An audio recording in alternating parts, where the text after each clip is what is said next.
Today I am going to draw and color beautiful caterpillars step by step.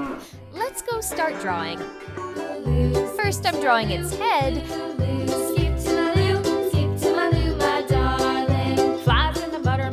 Then I draw the top part of it. I am drawing two eyes. And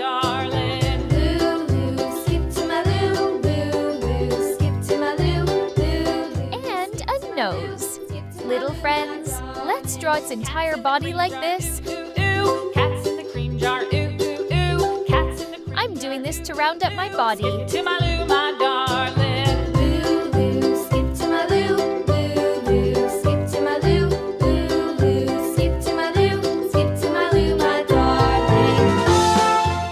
Now I will draw its legs.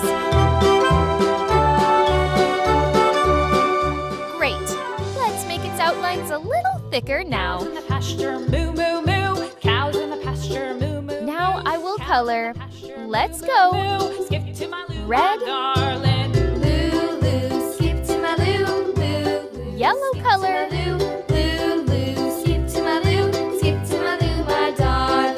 Little red wagon painted blue. Little red wagon painted blue. Little red wagon painted blue. Skip to my loo, my darling.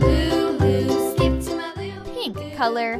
I'm coloring the rest of the places pink. Skip to my loo, my darling. Off to Texas 2x2. Off to Texas 2x2. Off to Texas 2x2. Skip to my loo, my darling. Friends drawing complete. If you like the drawing, be sure to like, share, and subscribe. See you in the next video. Bye-bye.